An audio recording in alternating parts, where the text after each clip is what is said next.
Kabababa lamang ni Isme mula sa tricycle na sinakyan niya galing palengke. Inutusan kasi siya ng kanyang ina na bumili ng kanilang paninda dahil ubos na. Sila na lamang ng kanyang ina ang magkasamang namumuhay dahil namatay ang kanyang ama sa isang aksidente. Construction worker ang ama niya, nasa kasamaang palad ay nadisgrasya dahil nahulugan ng mga kahoy. Hindi na sila nagsampa pa ng kaso dahil na rin walang mangyayari. Wala kasi silang sapat na perang panggastos para sa kaso. Kaya naman binayaran na lang sila ng may-ari ng pinagtatrabahuhan ng ama niya. Kaya yon ang ginagamit nila sa pang-araw-araw na pangangailangan bukod sa mayroon din silang maliit na tindahan sa Tiangge.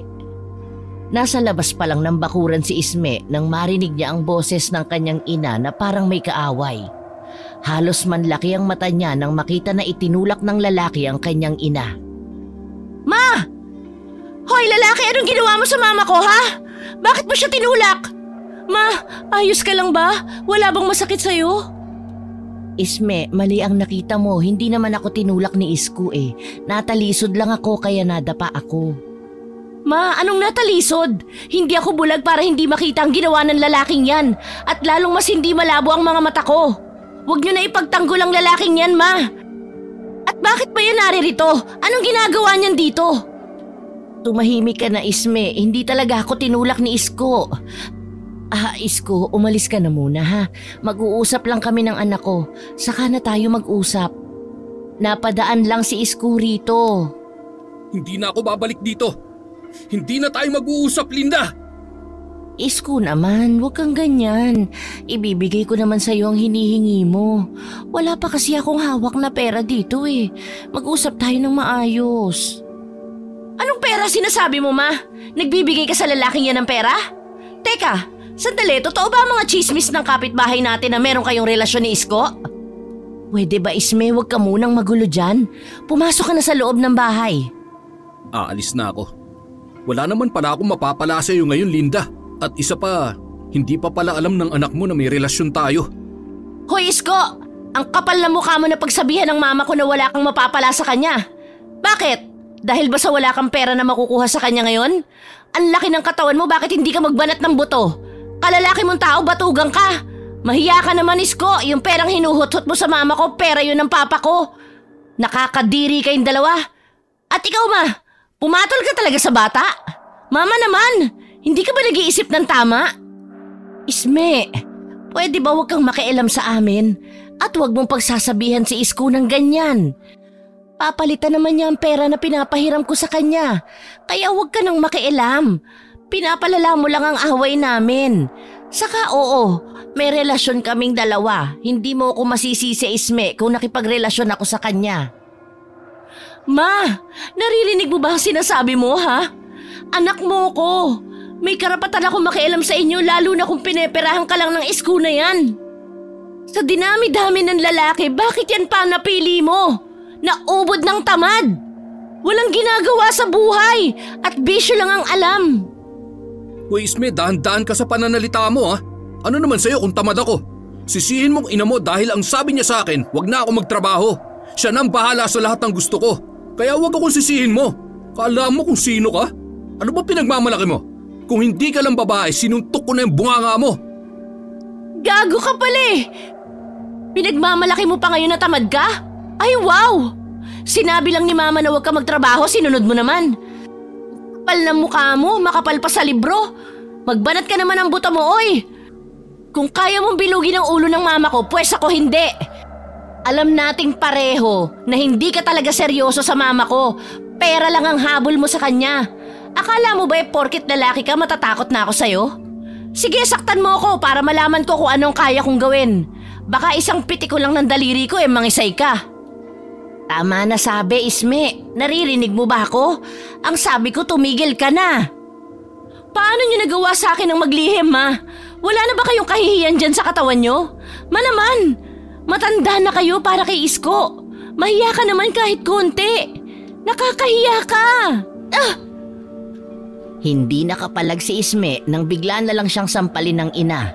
Ito ang unang beses na pinagbuhatan siya ng kamay. At dahil lang yon sa lalaki. Namumula ang mga mata ni Isme na tumingin sa kanyang ina. Hindi siya makapaniwala. Galit ang kanyang ina nang harapin niya ito. Agad naman siya nitong dinuro. Itahimik mo yung bunganga mo na yan, Isme! Kanina ka pa, ha? Oo, anak kita, pero labas ka na sa usapan namin ni Isko. Nakita mo na ang ginawa mo? Umalis na si Isko na hindi man lang nagpaalam sa akin. Nahihiya ako sa ginawa mo. Pinamukha mo sa kanya na mukha siyang pera. Oo, ma. Labas ako sa usapan nyo. Pero pagdating sa pera ni Papa, pwede ako makialam. Tayo lang dapat ang nakikinabang sa pera, hindi yung ibang tao na alam mong pineperahan ka lang. Hindi ka ba nahihiya sa sarili mo? Sa mga kapitbahay natin? Buong akala ko hindi totoo ang chismis, pinagtatanggol pa kita sa lahat. Yun naman pala, totoo talaga. Halos lahat ng mga kapitbahay pinandidirihan ka. Ang kahihiyan mo ay kahihiyan ko rin, Mama. Wala akong pakialam sa mga sasabihin ng iba. Ang mahalaga sa akin ay nagmamahal ako. Nagmamahalan kami ni Isko. Kaya ikaw, huwag ka nang makialam pa. Hindi ako dapat mahiya sa ginagawa ko dahil wala silang ambag sa buhay ko. Mga naiinggit lang ang mga kapitbahay natin sa akin. Kaya nila ako pinagkukwentuhan. Hindi ka naman siguro bulag, Ma. Gaano ka nakakasiguro na mahal ka nga ni Isko? Pareho ba kayo ng nararamdaman sa isa't isa, ha? Mahiya ka naman, Ma. Parang anak mo na si Isko. Pumatol ka sa mas bata sa'yo. Matatanggap ko pa kung kaidaran mo eh. Pero yung matanda lang sa akin ng ilang taon at mas bata sa'yo eh hindi ko matatanggap. Simula ngayon, ayoko nang makita ang lalaki na yon, Ma. Huwag mo akong pangunahang magdesisyon, Isme. Hindi hadlang ang edad para sa mga taong nagmamahalan. Pabayaan mo na lang ako. Mahal ko si Isko at hindi magbabago yon.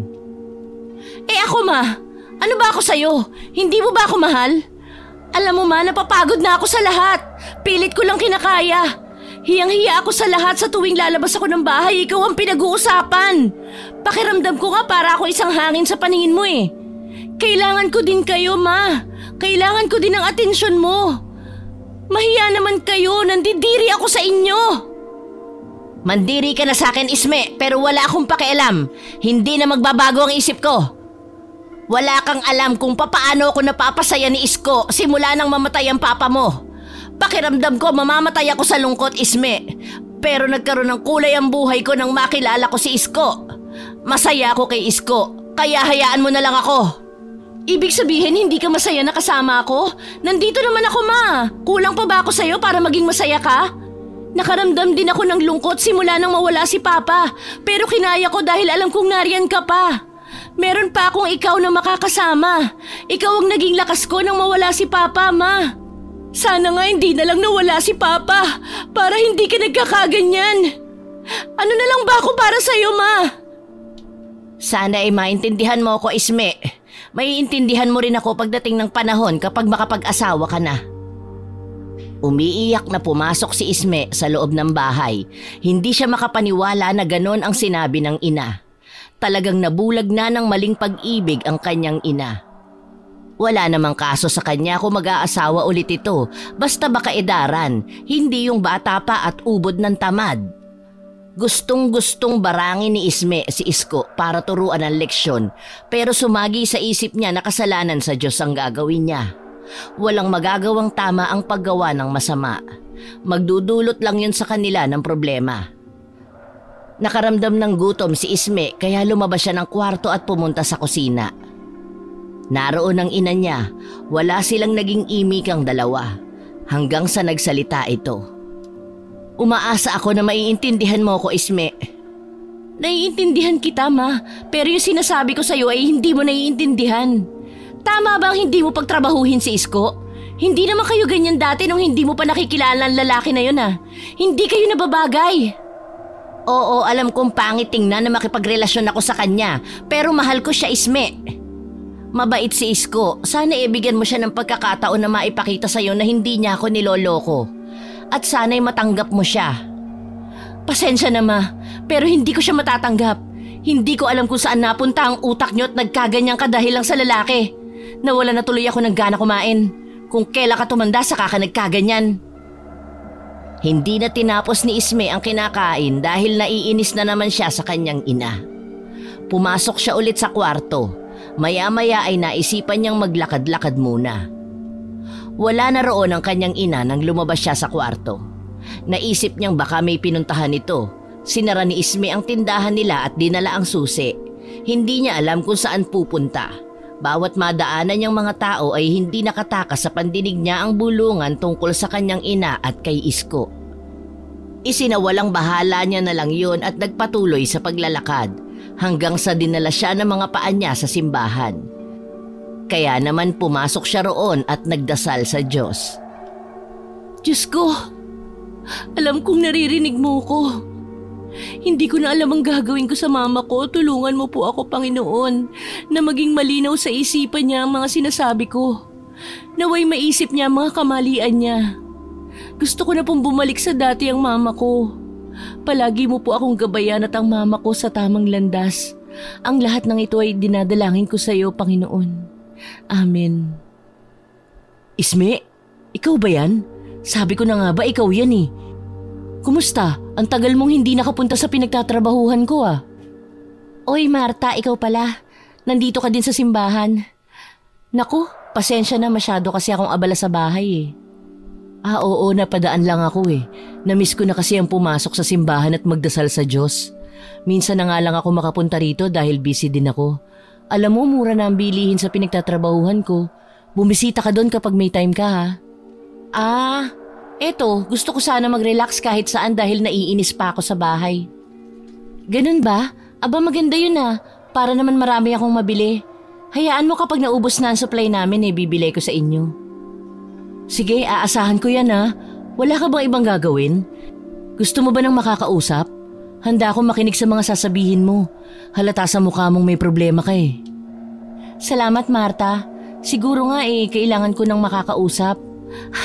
Nahalata mo pala sa mukha ko. Tama ka, may problema ako sa bahay. Tara sa boarding house ko, doon tayo tumambay at magkwentuhan. Alam mo Isme, minsan kailangan natin ng makakausap lalo na kapag may problema. Pangit kaya yung sinasarili natin ang problema. Oy, baka isipin mo gusto ko lang makimarites sa'yo ah. Hindi ko naman naisip yun. Pero sumagi sa isip ko na baka makikimarites ka lang talaga. Sira, hindi ah. Naisip ko lang na baka meron ako maipayo sa'yo na pwedeng makatulong. At para na rin mabawasan ang dinadala mong bigat sa dibdib mo. O siya, tara na Isme. Doon na lang tayo magkwentuhan sa boarding house ko habang nagkakape. Sabay na naglakad ang dalawang magkaibigan papunta sa boarding house ni Marta. Si Marta ay nakilala ni Isme sa isang pamilihan. Isa kasi siyang cashier doon at dahil palaging doon si Isme bumibili ay hindi nila maiwasan ang magkwentuhan kahit hindi pa sila gaanong magkakilala. Hanggang sa nagkaroon sila ng tiwala sa isa't isa at naging magkaibigan. Si Marta ay isa lamang dayo sa lugar nila Isme. Taga-probinsya kasi si Marta dahil sa hirap ng buhay doon at walang mapagkakitaan. Kaya naman lumuwas ng bayan si Marta para sa trabaho at madali lang siyang natanggap dahil meron siyang pinag-aralan. Dito pala ang boarding house mo. Magkano buwanan mo dito? Mura lang, nasa 2,000 kasama na ang ilaw, tubig. Ay, teka, kumain ka na ba? Ha? 2,000? Tapos ganito kaliit ang space? Ang mahal naman, tapos mura lang sa'yo yun? Hindi pa ako kumain eh. Hoy, marinig ka ng may-ari. Sige, magluluto lang ako saglit ng ulam ha. Magkape ka muna dyan. Alam mo, kung pwede lang nga na doon ka tumira sa amin papayag ako. Kaso baka maingayin ka sa amin ni Mama. Hindi maiwasan na magtalo kami nun. Pasensya ka na ha, naistorbo pa kita. At mababawasan ko pa ang stock mo na pagkain. Naku Isme, wag mong isipin yun. Maayos naman ako rito. Saka yung mama mo ba ang problema mo ngayon? Anong nangyari? Ikaw talaga, walang problema sa akin kung mabawasan ang stock ko. Mahabang kwento, Marta. Saka naiinis ako kapag naiisip ko kanina ang sagutan naming dalawa. Saka alam mo, nasaktan ako ni Mama kanina. Ang sakit nga ng pisngi ko dahil sa sampal. Mahabang kwento? Di, paiksiin mo. Hala, sinampal ka ng mama mo? Kaya pala napansin ko ang pamumula ng pisngi mo kanina. Bakit ba kayo nagkasagutan at nauwi pa sa sakitan? Kanina kasi, maaga pa lang inutusan na niya akong mamalengke. Sumunod naman ako syempre. Tapos pag uwi ko nakita ko may kausap si Mama na lalaki. Biglang uminit ang ulo ko dahil ang lalaki na kasama niya, napapabalitang nobyo niya. Tapos ang masama pa dun, tinulak siya ng lalaki kaya napasalampak siya sa lupa. Tapos ang nakakabwisit pa, sinabi ni Mama na hindi daw siya tinulak ni Isko. Kitang-kita kaya ng dalawa kong mata. Walang hiya naman pala yung lalaki na yun eh. Ilang taon na ba ang mama mo? At saka yung nobyo niya. Ay nako, kung ako nasa kalagayan mo baka nabugbog ko na yung lalaki. Hindi ka maniniwala sa sasabihin ko, Marta. 55 na ang edad ni Mama at si Isko naman ay 29 lang. Parang anak niya na nga yun eh. Nagalit ako sa ginawa ng lalaki na yun kay Mama at ang pagkakaalam ko talaga hindi totoo ang chismis sa kanila. Inamin ni Mama sa akin na meron nga talaga silang relasyon. Grabe naman pala, parang ate ka na nga ng Isko na yun kung ganun. Bakit pumatol ang mama mo sa hindi niya kaidaran? Alam mo, Isme, isa lang ang masasabi ko. Pineperahan lang ng lalaking yun ng mama mo. Sa tingin ko lang naman Tama tayo ng iniisip, Marta. Yan din ang sabi ko kay Mama eh. Kaso ayaw maniwala, pinagsalitaan ko ng masama si Isko kaya ayun, sinampal ako ni Mama. Gusto ko nga barangin eh. Saka ipinagtanggol niya pa si Isko sa harapan ko mismo. Alam mo Isme, ang mabuti pa, hayaan mo na lang ang mama mo sa gusto niya. Tutal naman ay hindi ka nagkulang sa paalala sa kanya kung ano ang kahihinatnan ng desisyon niya.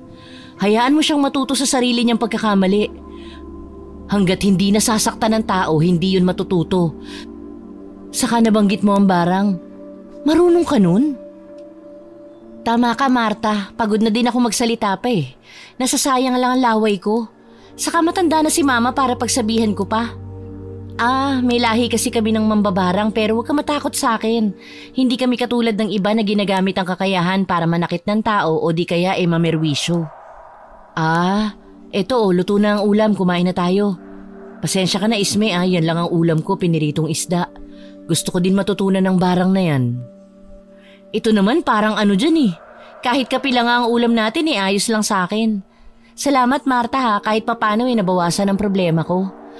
Saka wag mo nang pangarapin ng mambarang, masakit sa ulo ang Latin. Wag na lang, baka mamaya mabaliw pa ako. Pero ano ba ang kakayahan ng isang mambabarang, Isme? Nagamit mo na ba ang pagiging mambabarang mo? Marami ang kakayahan ng isang mambabarang. Kaya naming maminsala ng tao lalo na kapag may kaaway kami na gusto naming gantihan. Binibigyan namin ng sakit sa katawan kapag hindi na agapan na maipagamot mamamatay sila. Latin na orasyon lang ang ginagamit. Tapos may mga sugo kami ng mga insekto. Saka hindi ko pa nagagamit ang pagiging mambabarang ko. Wala naman akong paggagamitan nun. Anong mga insekto? Pasensya na kung matanong ako. Wala kasi akong alam Kahit anong mga insekto, saka nauutusan namin silang pumasok sa loob ng katawan ng tao. Nakakatakot naman pala. Saglit lang Isme Sasagutin ko lang tong tawag ni Mama, baka importante kasi. Sige Marta, baka nga importante yan. Tahimik na kumakain si Isme habang pasulyap-sulyap sa kaibigan. Maya-maya pa ay bumalik na si Marta at sabay na silang kumain. Nang matapos na silang kumain, si Isme na ang nagpresenta na maghugas ng pinagkainan. Nang matapos siya ay hinanap niya ang kaibigan. Nakita niya itong lumabas ng kwarto na may dalang bag. Saan ka pupunta Marta? Bakit may dala kang bag? Ay oo nga pala, hindi ko nasabi sa'yo. Uuwi muna ako sa amin. Si Mama yung tumawag kanina. Ang sabi niya umuwi na muna ako dahil magdidiwang sila ng kaarawan ni Papa. Kailangan daw kumpleto kami. Ganun ba? Ngayon na ba ang alis mo? Oo pero dadaan muna ako sa pinagtatrabahuhan ko para magpaalam. Saka mas mabuti na nga yun na makauwi ako dahil minsan na lang ako makabisita sa magulang ko. Gusto mo ba sumama? Pwede ba? Para na rin makapag-relax ako kahit ilang araw. Oo naman, pwedeng-pwede ka sumama. Welcome ka sa lugar ko. Saka ipakikilala na rin kita sa magulang ko. Alam mo, maganda ron. Tiyak akong mawiwili ka at malilimutan mo ang problema mo. Sige Marta, sasama ako sa'yo. Pero uuwi muna ako para kumuha ng mga gamit at magpapaalam ako kay Mama.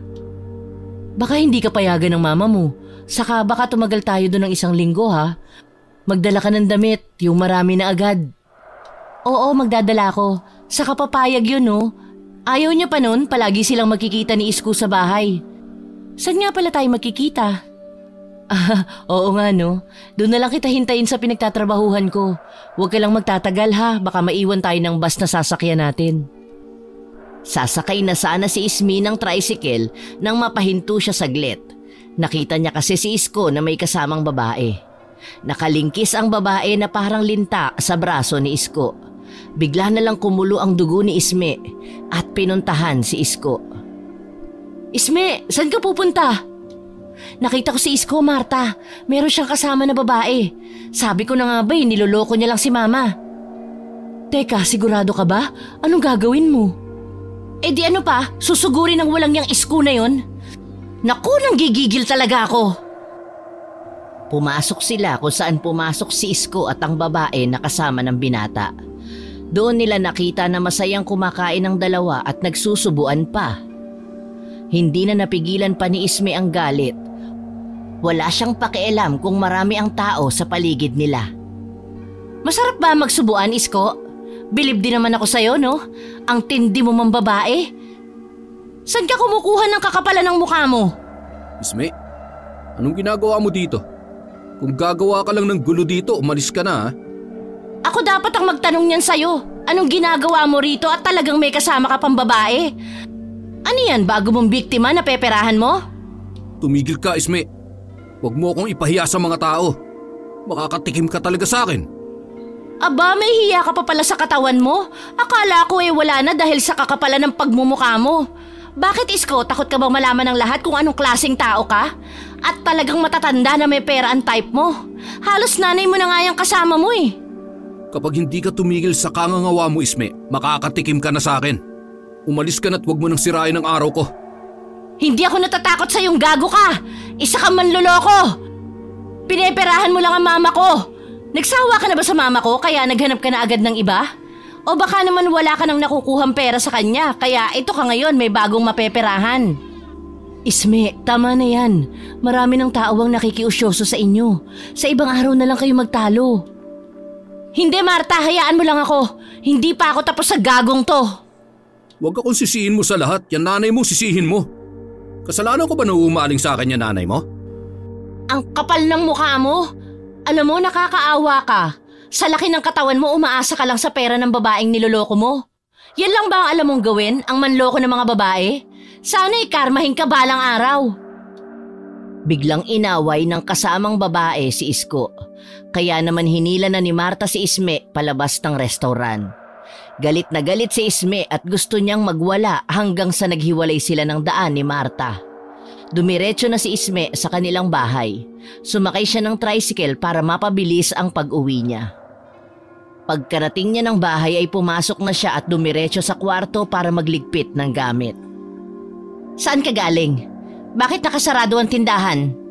Bakit nagbabalot ka ng mga damit mo? Hoy Isme, kinakausap kita. Pumunta ako sa kaibigan ko. Nagpahangin. Siya nga pala, aalis muna ako. Sasama ako sa kaibigan ko sa lugar nila. Sinara ko ang tindahan dahil baka maubos na naman ang laman. Siguro binibigay mo rin kay Isko ang laman ng tindahan natin. Aalis ka? Bakit ka naman aalis? Dahil ba sa nagawa ko sa'yo? Saka pwede ba wag mo nang pag-initan si Isko? Wala naman siyang ginagawang masama sa'yo ah. Hindi po yun ang dahilan. Gusto ko lang makapag-isip ng maayos. Ayaw mo nun ma?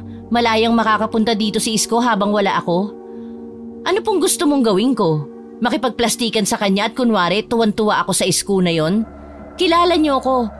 Prangka akong tao ma. Kapag ayoko sa tao, ayoko talaga. Aalis na ho ako. Saka alam mo, nakita ko yung magaling na Isko kanina may kasamang babae. Ayun, inaway ko at pinahiya. Bahala ka kung maniniwala ka o hindi. Hindi yun magagawa ni Isko. Baka gumagawa ka lang ng dahilan para mag-away kami. Hindi pa kami nagkakaayos tapos eto na naman ang balita mo tungkol sa kanya. Siguro nga gumagawa lang ako ng dahilan. Sana hindi kayo magsisi sa huli. At sana hindi mo kalimutan na hindi kita sinabihan. Paano kayo magkakaayos? Nandun siya sa bago niyang pineperahan. Aalis na po ako. Isme! Hindi pa ako pumapayag na umalis ka. Kailan ka babalik? Pumayag ka man o hindi mama, aalis ako. Hayaan niyo akong umalis muna. Dahil simula ngayon ay hindi na kita pakikialaman sa pakikipagrelasyon mo kay Isko. Ayoko maging kontrabida sa buhay mo at sa kasiyahan mo. Pero hindi ako papayag na makikinabang siya sa pera ni Papa. Pakisabi, magtrabaho siya kamo. Ang laki ng katawan niya, walang pakinabang. Hindi ko alam kung kailan ako uuwi. Sana pagbalik ko nakapag-isip-isip na kayo ng maayos. Anak, mag-iingat ka. Mag-usap tayo ng maayos kapag nakabalik ka na. Gustong tumulo ng luha ni Isme nang marinig ang salitang anak mula sa kanyang ina. Matagal na panahon din bago niya narinig yun. Lihim siyang nagpapasalamat dahil naaalala pa ng ina na meron siyang anak. Walang lingon-lingon si Isme na lumabas siya ng bakuran ng bahay. Sa totoo lang ay ayaw niyang iwan ang kanyang ina dahil hindi siya sanay. Hindi naman siya galit sa ina. Naiinis lang siya rito dahil hindi nag-iisip ng mabuti. Ang gusto lang naman niya ay magising sa katotohanan ng ina at iwan si Isko. Tanaw na ni Isme ang kaibigan na nakatayo sa harap ng pinagtatrabahuhan nito. Agad naman siyang nakita ni Marta at sumakay sa tricycle para magpahatid sa terminal ng bus. Pasensya ka na kung medyo natagalan ako. Akala ko nga ay hindi ka na darating. Mabuti at pinayagan ka ng mama mo. Wala siyang magagawa kung aalis ako. Mabuti na rin yun para makapag-isip ako. Dahil kung sa bahay lang, naku, naiirita ako ron. Baka mabaliw ako sa kakaisip. Hayaan mo. Sinasabi ko sa'yo, Isme, mawawala yung problema mo sa mama mo kapag nandun na tayo sa Sitio Bicol. Huwag kang maiilang sa pamilya ko, ha? Feel at home ka dapat. Oo naman, sabi mo eh. Malayo ba ang lugar mo? May kalayuan din. Siguro 3 oras ang itatagal natin sa biyahe. Matulog muna tayo, Isme, saka gagabihin tayo ng dating doon. Magpapasundo na lang tayo sa papa ko kapag nandun na tayo sa terminal. Sinubukang matulog ni Isme pero hindi yun umubra. Tulog na rin si Marta nang tingnan niya ito. Kaya ang ginawa niya ay pinagmasdan ng mga tanawin sa labas ng bintana ng bus. Hindi niya namalaya na nakatulog siya hanggang sa naramdaman na lang niya na mayroong tumatapik sa mukha niya. Nang magmulat siya ng mga mata ay mukha ni Marta ang bumungad. Bakit Marta? May problema ba? Gising na, nakarating na tayo sa Sitio Bicol. Halika na, bababa na tayo. Gabi na pala, kaya gutom na ako eh. Ito na ba ang lugar mo, Marta? Ang sakit ng puwet ko dahil sa tagal ng biyahe. Ako nga rin gutom na. Pero huwag ka mag-alala, papunta na si Papa para sunduin tayo. Sa bahay na lang tayo kumain. Tiyak ako may niluto na sila doon. Ito na ang lugar ko, medyo hindi mo makita ang kagandahan dahil gabi. Hayaan mo bukas mamamasyal tayo. Grabe, ang sakit ng puwet ko. Hindi ko na malaya na nakarating na tayo. Malayo ba ang bahay niyo dito sa terminal? Hintay lang tayo saglit, malayo ng konti. Ayun ang sundo natin. Papa! Nandito kami! Siya na ba ang papa mo? Mukhang bata pa ang muka Siyempre, hindi gaanong stress sa buhay kaya bata pa ang muka. Hi pa! Mano po? Kaawaan ka ng Diyos, anak. Kanina pa ba kayo naghihintay? Hindi naman pa. Siya nga po pala ang kaibigan ko, si Isme. Isme, siya ang papasid ko. Magandang gabi po, Uncle. Magandang gabi rin sa iyo, Isme. Welcome sa Sitio Bicol. O siya, sumakay na kayo para makauwi na tayo. Alam ko na gutom na kayo. Gutom na talaga kami pa. Masakit na ang tiyan namin. Kumusta kayo dito? Maayos naman kami dito. Kahit hirap sa buhay ay kinakaya. Doon na tayo magpatuloy ng kwentuhan sa bahay. Gumagabi na kasi. Kanina pa naghihintay ang mama mo sa'yo. Sumakay na si Isme sa habal-habal kasama ang kaibigan at ang ama ni Marta. Masasabi ni Isme na maganda nga ang lugar ng kaibigan kahit gabi. Dahil mayroong street light ang bawat kanto. Hindi katulad sa kanila na walang ilaw sa daan. Huminto ang habal-habal na sinasakyan nila sa isang simpleng bahay. Sinuyod ni Isme ang kabuuan ng bahay. Maganda yon para sa kanya. Medyo may kaya din kasi ang pamilya nila Marta. Sa labas pa lamang sila ng bahay ay sinalubong na sila ng ina ni Marta. Pinakilala naman si Isme ng kaibigan sa pamilya nito. Marami ang mga tao sa bahay nila Marta dahil nga kaarawan ng ama niya. Kaya naman imbitado ang mga kapitbahay. Marta, ang ganda naman ng bahay niyo. Pangyayamanin Saka ang daming tao. Hindi porkit nakasimento at yero na ang bahay, yayamanin na agad. Nagtutulong-tulong kasi kaming magkakapatid na merong trabaho sa pagpapagawa ng bahay na ito. Ganito talaga dito, Isme. Kapag may handaan ay imbitado ang mga kapitbahay. Pumasok na kayo sa loob. Anak, asikasuhin mo ang kaibigan mo. Marami pa ang bisita ng mama mo na dapat namin intindihin sa labas. Isme, iha, huwag kang mahihiya ha. Kumain ka lang dyan sa loob. Okay po, Tito Sid. Ang bait naman ng magulang mo, Marta. Saka ang iba mo pang pamilya. Salamat, Isme. Sabi ko sa'yo mababait sila. Kaya huwag kang mailang. Yung iba ko nga na kaibigan na taga rito tinuturing din nilang pamilya. Tara na sa kusina, kumain na tayo. Busog na busog si Isme dahil sa masasarap na nakahain na pagkain. Nang matapos silang kumain ay dumiretso sila sa kwarto saka nagpahinga. Natapos na ang handaan kila Marta kaya naman maaga silang nakatulog. Kinabukasan, habang nagkakape sila ay naalala ni Marta ang kaibigan niyang si Joy. Wala ito kagabi sa bahay nila at ang mga magulang lang nila ang nakita ni Marta. Marta, ayos ka lang ba? Puno na ng tubig ang baso mo, baka mapaso ka. Hala, wala, hindi ko napansin. Masyado kasing lutang ang isip ko Paano mo mapapansin nakatulala ka habang nagsasalin ng tubig sa baso? Ano bang iniisip mo? Oo nga Marta, parang ang lalim ng iniisip mo dyan. Kasi po Papa, nakita ko kagabi si Tita Helen at Tito Ping dito kagabi. Pero si Joy ay wala. Hinanap ko nga baka nasa tabi-tabi lang Hindi ko na din nakausap ang magulang niya kasi umalis na. Hindi pa pala namin nasabi sa iyong nangyari sa kaibigan mo. Ano pong nangyari sa kanya? Wala na si Joy. Patay na ang kaibigan mo, anak. Nung nakaraang buwan lang siya inilibing. Nakakaawa nga ang naging pagkamatay niya. Ano? Patay na si Joy? Sayang hindi man lang kami nagkita ulit bago siya mamatay. Ano po bang kinamatay niya, Pa? Palaisipan ang dahilan na nangyari sa kanya. Napaka-misteryoso. Hanggang ngayon ay hindi nalaman ng magulang ni Joy ang dahilan ng kanyang pagkamatay. Paano niyo po nasabi na misteryoso? Hindi man lang ba siya dinala sa ospital? Ilang beses na siyang dinala sa pagamutan pero walang makita ang mga doktor na kakaiba sa katawan niya. Pero ang nakapagtataka ay mayroong mga insekto na lumalabas sa katawan ni Joy. Usap-usapan din dito sa amin na parang kinulam o di kaya ay binarang ang bata na yun. Kulam at barang? Sino naman ang gagawa nun sa kanya? Mabait na tao si Joy at palakaibigan. Kaya imposible na ipakulam siya at ipabarang. Saka wala namang ganun sa atin dito. Yun din nga ang nakapagtataka kung sinong gumawa nun sa kanya.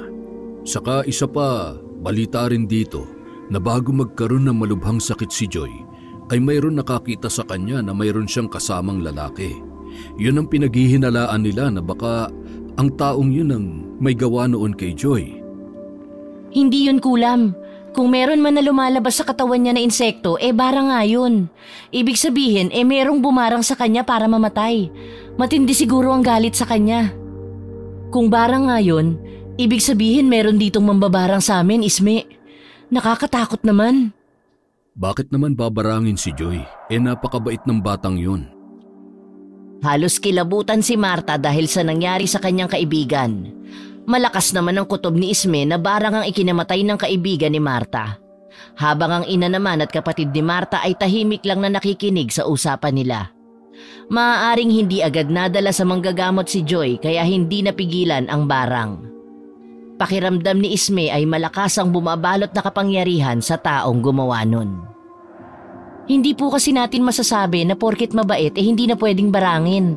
Ang pambabarang kasi ng isang tao ay nagmumula sa inggit, may kaaway o di kaya kapag meron tayong nasasaktan na tao. Kung hindi ako nagkakamali baka mayroong nakuha sa pagmamay-ari ni Joy ang nambarang sa kanya. Kaya gano'n na lang ang lakas ng kapangyarihan niya para mamatay ito.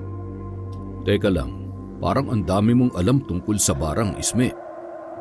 Anak po kasi ako ng mambabarang kaya marami akong alam. Kaya nga kailangan natin mag-ingat ngayon sa mga taong nakakasalamuha natin at kailangan din natin na hindi tayo makasakit. Iba na gumanti ang mga tao ngayon, talagang gusto nilang pahirapan. Kung hindi kulam, babarangin nila. Mabuti na nga lang walang naiinggit sa amin dahil medyo maganda ang buhay namin. Saka Papa, wag po kayo mag-alala dahil mabait itong si Isme. Maayos naman kayo nakikisama sa mga tao dito. Kitang-kita ko yun kagabi. Parang fiesta nga dito sa inyo dahil sa dami ng tao na imbitado eh. Siya nga pala Papa, aalis po kami mamaya ni Isme. Ipapasyal ko lang itong kaibigan ko. Walang problema. Basta ba mag-iingat kayo? At huwag magpapagabi sa pag-uwi, ha? Umalis na sila Isme at Marta. Naisip kasi ng kaibigan na umaga sila mamasyal para marami silang mapuntahan. Inubos nila ang oras nila sa pamamasyal. Mayroon ding binili si Isme na pwede niyang maging remembrance.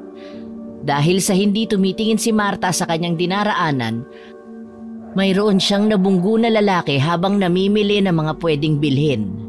Medyo malayo rin sa kanya si Isme. Naku, pasensya na kuya. Hindi ko sinasadya. Okay lang ba kayo? Ayos lang. Wala namang masakit sa akin. Ikaw, may masakit ba sa'yo? Wala, ayos lang ako. Sige, aalis na ako ha. Pasensya na ho ulit. Sandali, pwede ko bang malaman ang pangalan mo? Saka, taga dito ka ba sa Santa Barbara? Ako si Marta. Taga rito ako. Ikaw, anong pangalan mo? Ako si Elmir. Masaya akong makilala ka, Marta. Papaalis na ako. Sige, aalis na rin ako. Baka hinahanap na rin ako ng kaibigan ko eh. Hoy Marta! Nandito ka lang pala? Kanina pa kita hinahanap. Sinong tinitingnan mo dyan? Naku, sorry Isme. Meron kasi ako nabunggo na lalaki kaya medyo natagalan ako. O ano, nakabili ka na ba? Ganun ba? Oo, nakabili ako. Ang gaganda nga eh. Saka alam mo, gusto kong bilhin lahat ang nakikita ko dahil ang gaganda at ang mumura pa. Dapat nagdala ka ng maraming pera. Umuwi na tayo Isme. Pagod na ang mga paa ko. Pumayag si Isme na umuwi na sila. Nang makauwi sila ay nilagay niya muna sa tabi ang mga binili. Tumulong din siya sa ginagawa ng magulang ni Marta. Ang ganda talaga dito sa inyo. Sabi ko sa'yo, di ba? Mag-e-enjoy ka rito at malilimutan mo ang problema mo. Masaya talaga dito si Isme. Mabuti nga at nakapunta ka dito. Kaya nga po eh. May problema po kasi kami ng mama ko. Nagkaroon kami ng konting tampuhan.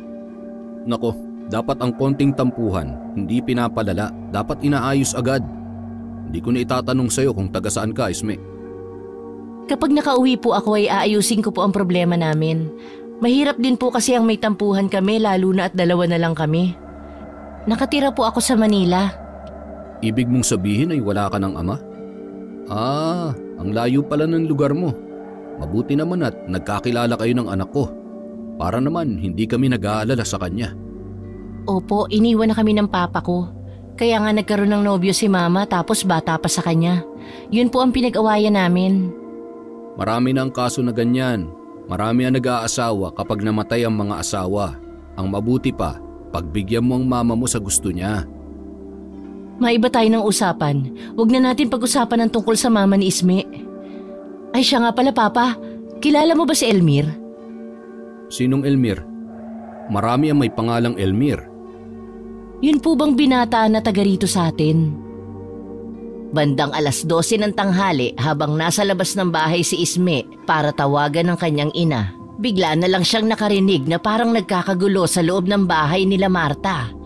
Napakunot naman ang noon niya kung bakit maingay sa loob. Kaya naman patakbo siyang pumasok sa loob ng bahay. Nakita ng dalawang mata niya kung paano mamilipit sa sakit habang nakahawak sa tiyan ng ama ni Marta. Hindi alam ng lahat kung ano ang gagawin nila. Umiiyak na rin ang ina ni Marta. Papa, ano pong nangyayari sa'yo? Sobrang sakit ng tiyan ko. Parang hinahalukay sa loob. Tulungan niyo ako. Ano nangyayari dito, Marta? Isme, baka may alam ka na pwedeng gawin para mawala ang sakit ng tiyan ni Papa. Tulungan mo siya, Isme. Hindi ko na kaya ang sakit. Pakiusap, tumawag na kayo ng manggagamot.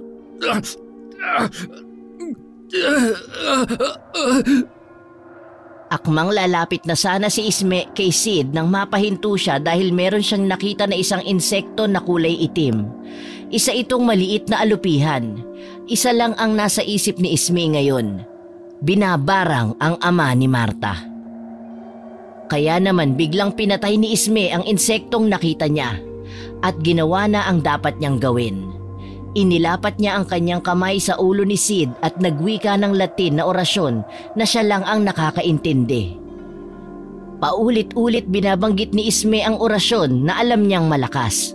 Kaya naman unti-unting nagsisilabasan ang mga insekto sa katawan ni Sid at biglang namatay ang mga ito. Pawis na pawis si Sid nang magamot ni Isme at wala nang nararamdamang sakit pagkatapos. Anong nangyari? Binarang po kayo ng kung sino, Tito Sid.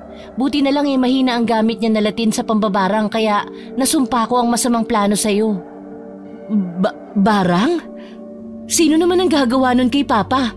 Saka bakit may nakita kami insekto kanina na lumabas sa katawan niya? Ang mga insekto na nakita nyo kanina ay isang sugo ng mambabarang. Inuutusan nila ito na pumasok sa loob ng katawan ng tao para magbigay ng sakit. Katulad sa papa mo kanina, kung hindi ko naagapan ng pagpapaalis sa mga insekto na yon, maaaring ikamatay ni Tito. Diyos ko, salamat Isme. Mabuti na lang at nandito ka. Dahil kung wala baka mawalan kami ng ama. Saka ang nakapagtataka lang, sino ang mambabarang na walang ya ang gagawa nito sa'yo pa? Alam ko na. Malakas ang kutob ko na si Elmir ang gumawa nito sa akin. Siya ang mambabarang dito sa lugar natin. Siya rin ang gumawa ng pambabarang kay Joy. Si Elmir? Yung lalaki na kinuwento ko sa'yo na gustong manligaw sa akin? Tapos hindi ka pumayag? Paano niya kayo babarangin pa? At saka gaano ka nakakasiguro na siya nga ang nambarang kay Joy? Pasensya na Marta kung hindi ko sinabi sa iyong totoo. Para na rin sa katahimikan ni Joy sa kabilang buhay. Dating nobyo noon ni Joy si Elmir. Maayos naman ang relasyon nila.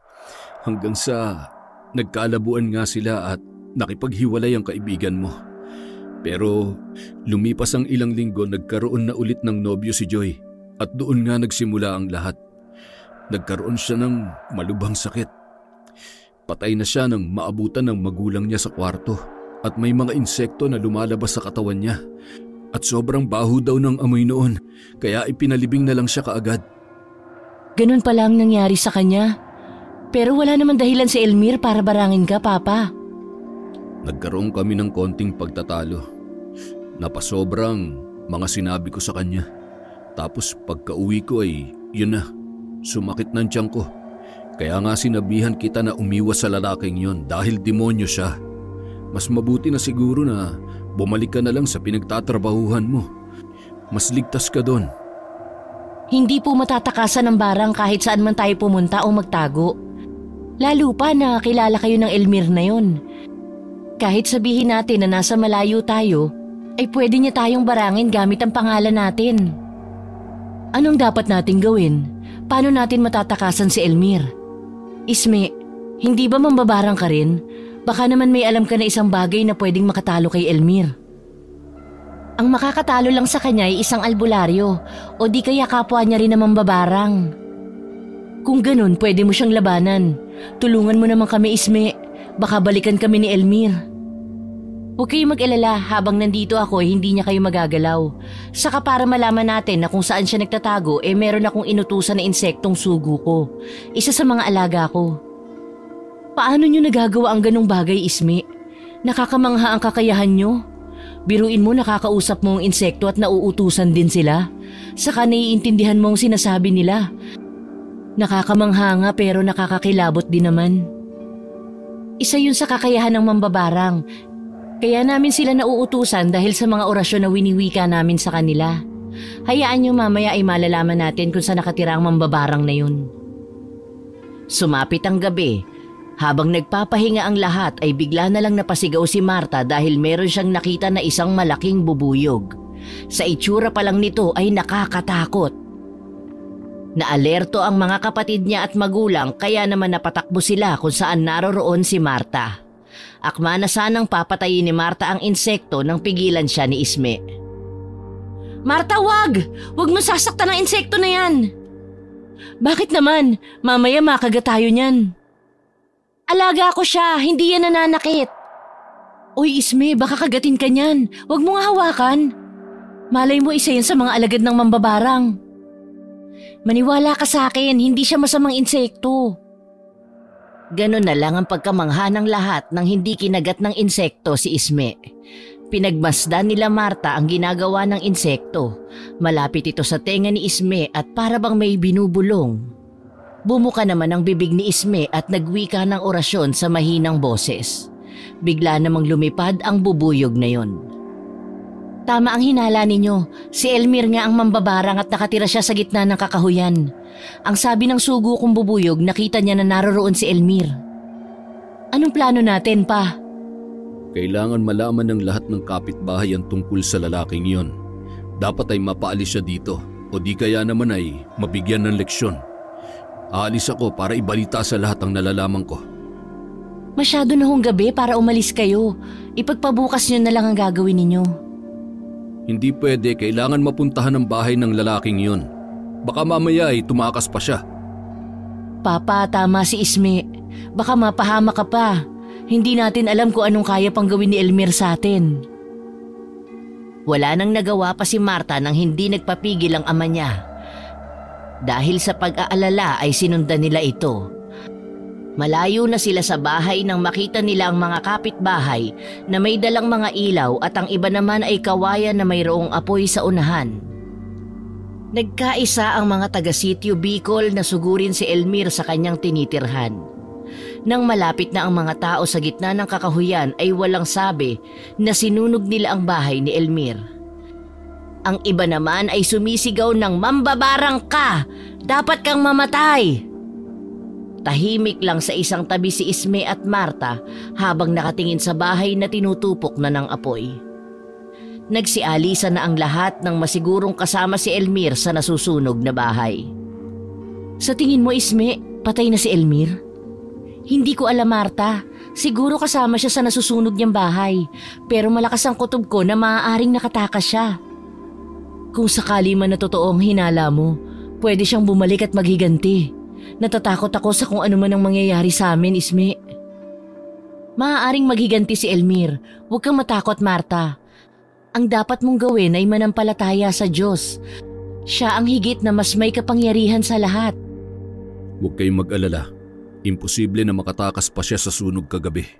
Patay na mambabarang na yon. Nararapat lang yun sa kanya. Lumipas ang 3 araw. Naging kampante ang mga residente ng sitio Bicol na wala nang mambabarang sa kanila. Pero ganun na lamang ang pagtataka nila dahil sa nabalitaan na mayroong nakakita kay Elmir. Nagbigay yun ng takot at pangamba sa mga tao. Iniisip nila na bumalik si Elmir para maghiganti. Pero ang ama ni Marta ang punteriya ng lalaki. Habang kumakain ang pamilya ay bigla na lamang nakaramdam ng pananakit ulit ng tiyan ng ama ni Marta. Mas matindi na ang sakit na yon kumpara sa nakaraan. Pumasok ang kapatid ni Marta sa kusina at sinabi na nakita niya si Elmir sa labas ng bahay. Kaya naman lumabas sina Marta at Isme. Nanlilisik ang mga mata ni Elmir habang bumubuka ang bibig. Tumigil ka na, Elmir! Isa kang demonyo at mambabarang! Tigilan mo na ang papa ko! Hindi ako titigil hanggat hindi ako nakakaganti sa tatay mong mayabang. Itigil mo na yan! Kung ayaw mong ibalik ko sa iyo ang ginagawa mo! Huwag kang makialam. Wala kahit sino man na makakatalo sa barang ko. Wala kahit isa. Marta, may ipagagawa ako sa iyo. Lahat ng makita mong insekto sa loob ng bahay niyo ay patayin mo. Kunin mo yung buntot pagi na nakasabit sa kusina niyo. Malaking tulong yun. Anong gagawin ko sa buntot pagi? Ihampas mo yun sa mga insektong lalabas sa katawan ng papa mo. Masasaktan si Elmir kapag sinasaktan ng mga sugo niya. Nakakonekta sa kanya ang mga insekto. Magmadali ka, ako nang bahala kay Elmir. Agad namang nagmadali si Marta at ginawa ang inutos ng kaibigan. Nakita ni Isme na nahihirapan si Elmir sa kanyang sitwasyon. Para itong nangangati at hindi malaman kung saang banda ng katawan ng kakamutin. Dahil yon sa ginagawa ni Marta sa mga insektong alaga ng lalaki. Kapag sinasaktan kasi ang alagang insekto ng mambabarang ay makakaramdam din ng sakit sa katawan ang nagmamay-ari nito. Sinimulan ni Isme ang pagwika ng Latin. Sa totoo lang ay nahihirapan din si Isme na harangin ang mga orasyon ni Elmir. Masasabi niyang malakas ang gamit ni Elmir na Latin.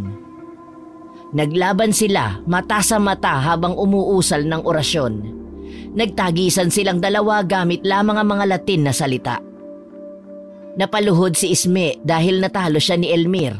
Ang akala ng binata ay panalo na siya pero nagkamali siya. Muling nagwika si Isme ng pinakamalakas na orasyon. Matinding sakit ang binigay niya sa kaharap na mambabarang. Sakit ng ulo na parang mabibiyak sa tindi ng sakit at ang paghilab ng tiyan. Itinaas ni Isme ang kanyang kamay para ikumpas sa hangin at utusan ng mga alagang insekto ni Elmir na pumasok sa katawan nito. Nagsisigaw sa sakit si Elmir, hindi niya alam ang gagawin. At hindi siya makapaniwala na nagawa ni Isme na utusan ng kanyang mga insekto. Binalaan kita pero hinamak mo ko. Masyado ka nagpakakampante sa kapangyarihan mo. Anong ginawa mo? Hindi ako papayag na matalo mo ako. Ang sakit ng ulo ko. Paano mo nagawang utusan ang mga sugo kong insekto?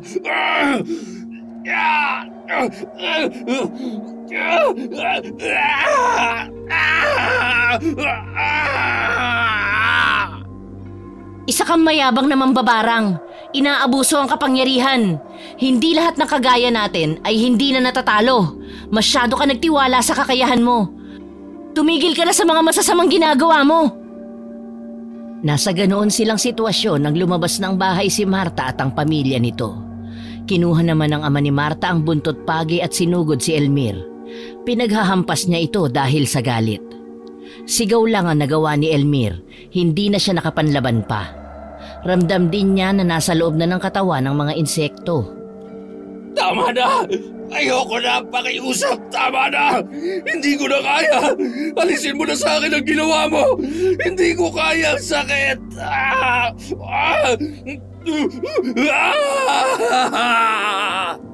Aalisin ko lang ang orasyon sa'yo kung mangangako kang hindi ka na mananakit ng tao. Nangangako ako. Hindi na ako uulit pa. Hindi ko na gagamitin sa masama ang pagiging mambabarang ko. Maawa ka sa akin.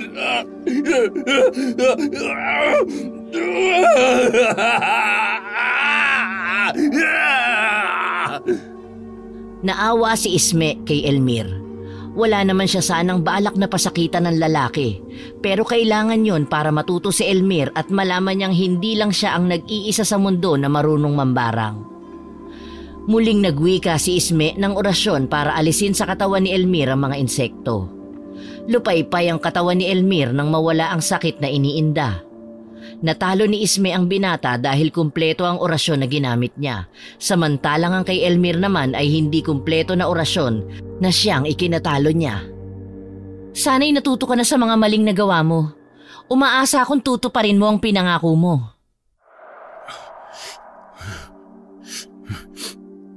Nagkamali ako. Nagawa ko lang naman yun dahil sa tindi ng galit ko.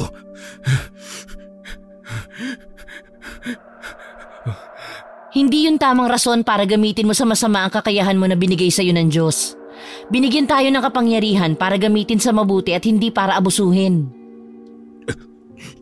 Humihingi ako ng tawad sa lahat. Simula ngayon, hindi nyo na ako makikita pa dito. Pangako yan. Hindi ka dapat bigyan ng pagkakataong mabuhay. Hayaan na lang ho natin siya. Kapag naisin ninyong mamatay siya ay para na rin kayong katulad niya na masama. Bigyan po natin siya ng isang pagkakataon na magbago. Nakakapagpatawad nga ang Diyos.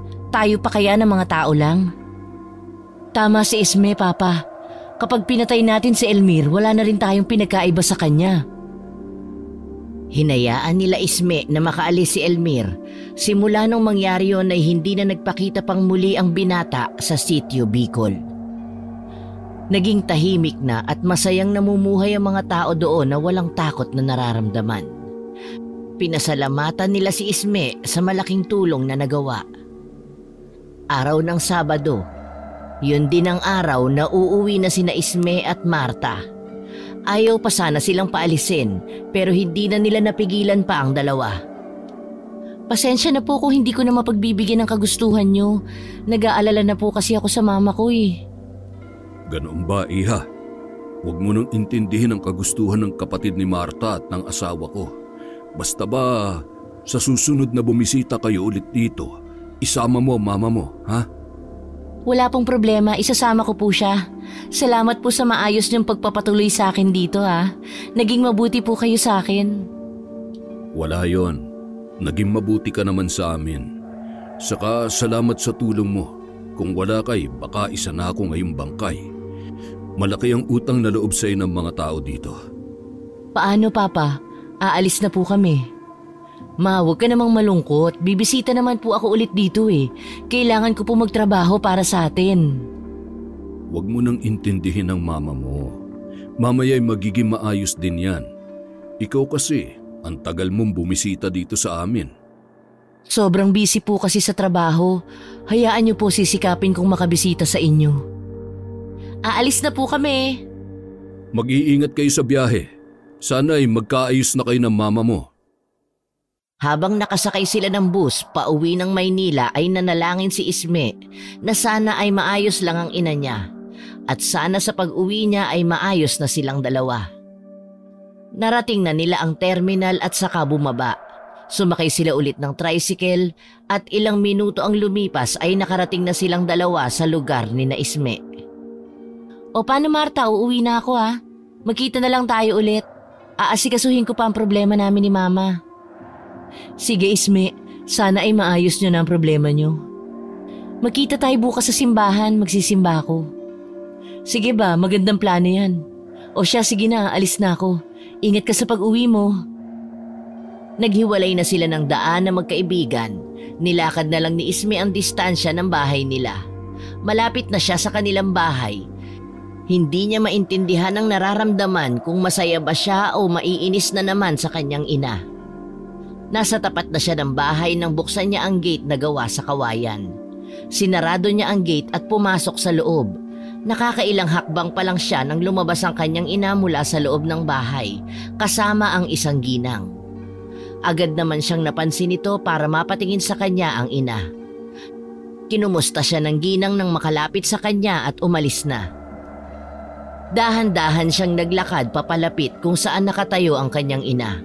Hindi pa siya nakakalapit nang sinalubong siya ng ina at niyakap ng mahigpit habang umiiyak. Isme, anak, umuwi ka.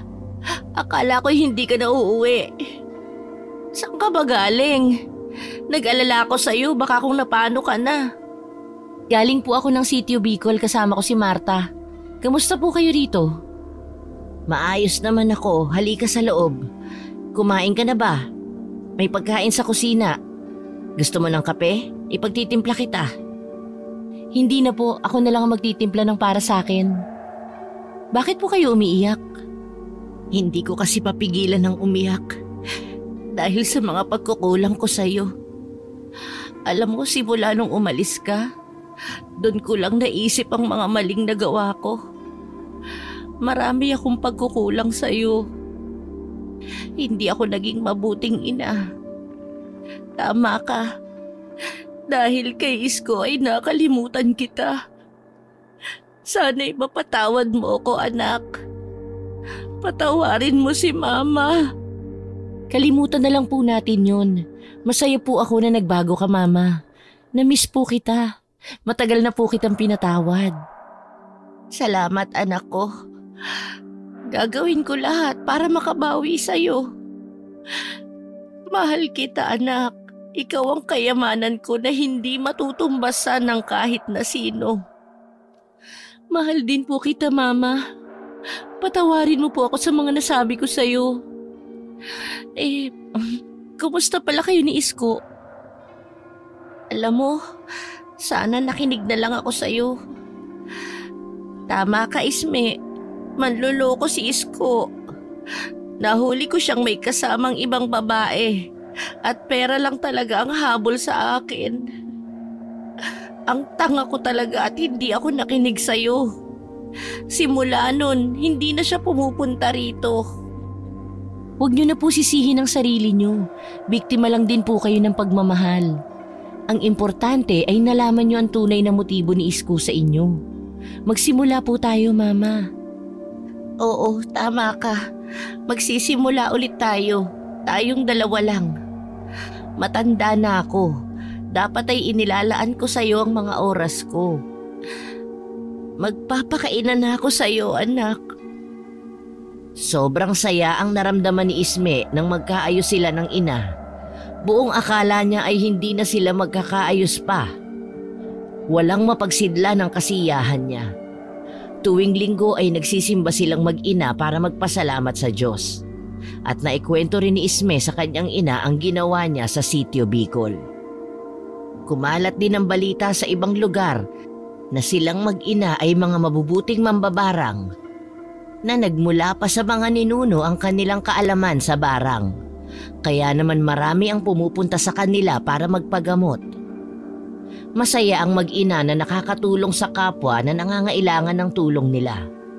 Nagpatuloy silang mag-ina na mamuhay ng tahimik at pakiramdam ni Isme ay palagi niyang kasama ang Diyos sa bawat hamon ng buhay at pagsubok na dumarating sa kanila. Hindi lahat ay natutuwa sa kanila, lalo na ang mga kagaya nilang mambabarang. Nagagalit sa kanila ang mga ito dahil kinokontra ang barang na ibinibigay nila sa mga tao. Isang araw, galing sa palengke si Isme, naabutan niya ang ina na namimilipit sa sakit ng ulo. Ma, bakit po? Anong nangyayari sa inyo? Parang may sumasalbahe sa akin, anak. May nagagalit sa atin, kaya binabarang ako. Loko pala yun ah. Sandali nga po. Doon na po kayo sa kwarto at gagamutin ko po kayo. Ilalagay ko lang sa kusina itong pinamili ko. Aray! Bilisan mo anak! Ang sakit ng ulo ko! Pakiramdam ko ay may mga insektong tumutusok-tusok sa ulo ko. Naririnig ko rin ang ingay nila. Parang mababasag ang tenga ko sa sobrang lakas ng tunog. Mukhang malakas po ang barang na ginawa sa'yo, ma. Sinimulang gamutin ni Isme ang kanyang ina. Nagsindi siya ng itim na kandila at saka nagsimulang umusal ng orasyon. Ipinatong niya ang isang kamay sa ibabaw ng ulo ng kanyang ina. Pagkatapos ay inilapit naman niya sa kanyang bibig ang kandilang hawak ng kabila niyang kamay. Pagkatapos niyang mag-usal ng orasyon, ay hinigop niya ang usok ng kandila saka ibinuga ito sa ulo ng kanyang ina. Napahawak naman si Linda sa kanyang ulo dahil sa sobrang sakit. Damang-dama niya na may lalabas na mga insekto mula sa ulo niya. Lalong nagsisigaw sa sakit si Linda at halos iuntog ang ulo sa higaan. Hindi naman huminto sa ginagawa si Isme. Lalo niyang nilakasan ang orasyon at paulit-ulit na binugahan ng usok ang ina. Hanggang sa isa-isa nang maglabasan ng mga insekto sa tenga ni Linda. Napakaraming mga putakte ang nagliparan at nagpaikot-ikot sa buong silid. Pawis na pawis si Linda matapos gamutin ni Isme. Halos maubusan siya ng lakas dahil sa pakikipaglaban sa barang ng kanilang kaaway. Muling nag-usal ng orasyon si Isme pagkatapos ay binugahan ng usok ang mga insekto. Binuksan niya ang bintana at saka inutusan ng mga ito na bumalik sa kanilang amo at doon gawin ang trabahong iniutos sa kanila. Nang tuluyan ng maubos ang mga insekto ay isinarado na ulit ni Isme ang bintana, saka niya pinatay ang kandila. Sino ang sumalbahe sa akin, anak? Sino ang gumawa nito? Mga mambabarang po. Galit sila kasi pinapagaling natin ang mga binibigyan nila ng barang. Kaya nagsugo sila ng insekto para patayin kayo. Magagalit talaga sila sa atin kasi ginagamit natin sa kabutihan ng pambabarang. Dapat po tayong gumawa ng pangontra, ma, para hindi na nila tayo magawang atakihin. Tama ka, anak. Kabilugan ng buwan at Biyernes na ang petsa ay 13 nang magsagawa ang mag-ina ng proteksyon para sa kanilang sarili. May tig-isa silang botelya na naglalaman ng langis. Dinasalan nila ito ng ilang ulit hanggang magkarga ng malakas at mabisang orasyon na kokontrahin ang mga barang ng mga masasamang nilalang. Nang matapos nila yon, palagi nilang ibinubulsa kahit saan magpunta. Hindi nila yon inaalis sa kanilang katawan. Mula noon, mabilis nilang nararamdaman ang kapangyarihan ng mga kalaban, kaya mabilis nilang nakokontra. Parang dumadaplis lang ang orasyon ng mga ito sa kanila. parang sumasabay lang sa ihip ng hangin. Isang araw, dumalaw ulit si Isme sa kaibigang si Marta. Matagal bago siya nito pagbuksan ng pinto. "Marta, bakit ang tagal mo magbukas? Teka, bakit ganyan ang itsura mo? May sakit ka ba?" "Oo, Isme. Ilang araw na akong palaging nahihilo at nasusuka." "Hala ka! Sinong ama niyan? Lagot ka sa papa mo." "Sira, alam mo namang wala akong boyfriend." "Eh bakit? Sandali nga doon tayo sa loob at baka lalo kang mahampas ng hangin dito sa labas." Pagkapasok nila sa loob ay kaagad na sinalat ni Isme ang noo ng kaibigan para malaman kung gaano kataas ang lagnat nito. Sa pagdampi pa lang ng kanyang palad ay naramdaman na niyang iba ang sakit na dinaramdam ng kaibigan niya. "Hala, parang may mali sa'yo." "Anong mali? Huwag mo nga akong takutin." "May nakagalit ka bang tao?" "Ha? Bakit?" "Para kasing may sumasalbahe sa'yo. May nagalit sa'yo kaya binigyan ka ng sakit." "Sandali, hindi kaya yung lalaking binasted ko?" "Bakit? Ano bang ginawa mo at nagalit siya?" "Naiinis ako kasi ang kulit-kulit niya eh. Sinabi ko na nga ayoko sa kanya ulit-ulit pa. Nung isang linggo kasi bago siya hindi na magpakita sa akin, natarayan ko talaga ng husto. Nasigawan ko pa." "Ah, kaya. Sa susunod kasi wag masyadong suplada." "Eh ang kulit niya eh, hindi makaintindi. Magagamot mo ba ako? Pakiramdam ko kasi kapag umiinom ako ng gamot lalong lumalala ang sakit ko." "Sumama ka sa bahay. Doon kita gagamutin, hindi pwede dito." "Sige." Dinala nga ni Isme ang kaibigan sa bahay nila. Isinakay na niya ito sa tricycle kahit malapit lang naman dahil sa sobrang panginginig ng katawan nito. Bukod doon ay ginaw na ginaw pa si Marta. Pagkarating nila sa bahay ay kaagad niyang dinala sa kwarto ang kaibigan. Pinainom niya muna ito ng mainit na tubig na nilagyan na niya ng bulong. Nang gumuhit ang mainit na tubig pababa sa sikmura ni Marta, nagsimula nang mamilipit sa sakit ang dalaga. Nagsimula na rin siyang pagpawisan ng butil-butil. "Ang sakit, Isme. Parang hinahalukay ang sikmura ko. Ang hapdi, parang may sugat ang tiyan ko. Ano bang ipinainom mo sa akin?" "Tubig na mainit lang naman." "Eh bakit ganun?" "Kasi nga tinira ka ng palipad hangin." "Ano yun?" "Isang uri ng sakit na idinadaan sa hangin." "Gamutin mo na ako. Bakit hindi mo pa ako ginagamot?" "Sandali lang, may hinihintay pa ako." "Ano pang hinihintay mo?" "Pinapalabas ko pa ang sakit na binigay niya sa'yo." "Ha? Paano? Lalabas ba yun? Saan naman lalabas? Tinatakot mo naman ako eh." "Ayan na, tingnan mo oh. Nagkaka-rashes ka na. Binigyan ka ng sakit na nasa loob ng katawan. Hindi niya talaga pinapalabas para hindi magamot. Mamimilipit ka lang sa sakit hanggang sa mamatay ka. Ang gusto niya talaga ay patayin ka, hindi pahirapan lang." Sira ulo siya. Kinuha ulit ni Isme ang basong may laman na mainit na tubig. Inusalan niya ulit ito ng orasyon saka muling ipinainom sa kaibigan. "Ubusin mo yan para maglabasan pa ang mga rasya sa balat mo."